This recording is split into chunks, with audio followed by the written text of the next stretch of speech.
শ্বশুর ঘরে 2-3টা বউ আছে, আমাকে চালাইতে পারবো, খাওয়াইতে পারবো, আমাকে বিয়ে করবে।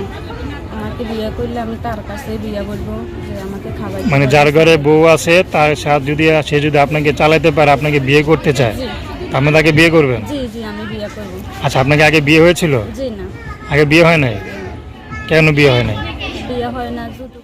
দর্শক, আপনাদের প্রীতি ও শুভেচ্ছা জানিয়ে শুরু করছি আমাদের আজকের প্রতিবেদন। তো দর্শক, দেখতে পাচ্ছেন আমাদের সামনে এক আপা দাঁড়ায় আছে, তো আমরা তার জীবনের গল্পটা শুনবো। আপা, আসসালামু আলাইকুম। একটু জোরে বলবেন। সালাম। সাউন্ড নাই কেন? খাওয়া দাওয়া হয় না আজকে? বা আপনার আশীর্বাদ খুব সুন্দর। তো আপনার নাম কি? আমার নাম সুমাইয়া। সুমাইয়া আপা, খুব সুন্দর নাম। তো সুমাইয়া আপা দেশের বাড়ি কোথায়? দেশের বাড়ি নোয়াখালী। নোয়াখালী। আচ্ছা, নোয়াখালী মাইয়া বরিশাল্লা পোলা। তো বরিশাল্লা পোলা পাইছেন নাকি? জি না, বরিশাল্লা ছেলে তো পাই নাই এখনো, যদি পাই এই কারণে। এখনো কোনো ছেলে পেলে পান নাই? কেন, বিয়ে শাদী হয় নাই? জি না, আচ্ছা, তো আপনার ভাই বোন কয়জন? আমি একজন। আপনি একাই? জি আমি একাই। আচ্ছা, তো আপনার বাবা মা আছে তো? আমার আব্বারটা বিয়ে করি, আমাদের খোঁজ খবর নেয় না। তারপরে যে আমারে আর জায়গায় বিয়ে দিয়ে দিছে নানুয়ে। এখন আমি আমার নানুর কাছে থাকি, নানু অসুস্থ, আচ্ছা, চলাফেরা করতে পারে না। তো নানুর কাছেই থাকেন? জি আমার নানুর কাছে। তো নানুর তো আর নানা নাই, নানা আছে আপনার? জি না, জি না।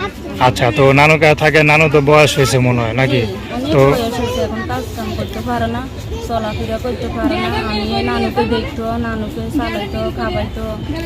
মানে আপনি নানুকে দেখে, নানুকে খাওয়ান দি করেন। তো আপনি কি কাজ করেন? আমি বাসা বাড়িতে কাজ করি। বাসায় কাজ করেন। আচ্ছা, তো আপনার এখনো বিয়ে হয় না, কারণটা কি?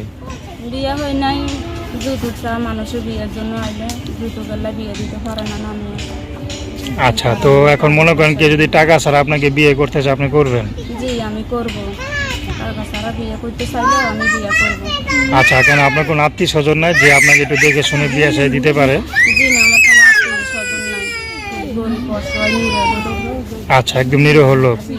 আচ্ছা, তো এই যে মনে করেন আপনার নানুর তো মানে অসুখ বিসুখ হয়েছে হয়তো, বা অসুস্থ, তো কখন আল্লাহ না করুক চলে যায় ঠিক নেই। জি তো এর মধ্যে যদি আপনি একটা দেখে শুনে ভালো একটা ছেলে দেখে বিয়ে শাদী করে ফেলেন, তাহলে তো একটা মাথা গোজা ঠাই হয়, ঠিক না? তো সে চিন্তা ভাবনা কি আছে? জি আছে। তো ছেলে পেলে দেখতেছে আপনার নানু? আমার নানু ছেলে পেলে দেখবো কই থেকে? আমার নানু তো শোয়ার থেকে উঠতে পারে না, অসুস্থ। নানু দেখলেও তো হইতো না, টাকা পয়সা চা, যৌতুক চা, মানুষের ঘর বাড়ি চা, জায়গা জমি অর্থ সম্পদ চা। এই কারণে কেউ বিয়ে করে না, গরিব অসহায় দেয়। আচ্ছা, তো কটা বাসায় কাজ করেন? এক বাসায় কাজ করি। এক বাসায় কাজ করেন। কত টাকা পান? এই দিন 100-120 টাকা এরকম না করে পাই। আচ্ছা আচ্ছা, মানে রোজ দেয় টাকা না? তো এরকমও তো হয়, দেখা গেলো আজকে বৃষ্টি হইলো, কাজে যেতে পারলেন না, তাহলে কি সেই পয়সাটা পান না? জি না, জি না, না যাইলে আর পাই না। যেদিন কাজ করি ওই দিন দেয় পয়সা, কাজে না যাইলে আর পয়সা পাই না। কাজে না গেলে আর পয়সা টয়সা দেয় না? আচ্ছা, তো এখন মনে করেন কেউ যদি আপনার সাথে যোগাযোগ করতে চায়, কীভাবে যোগাযোগ করবে? আমার মোবাইল নাম্বারটা দিয়ে দিব। তো নাম্বার বলতে পারেন?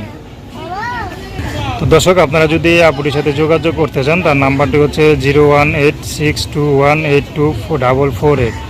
আমি নাম্বারটা আবার বলছি, 01862182448।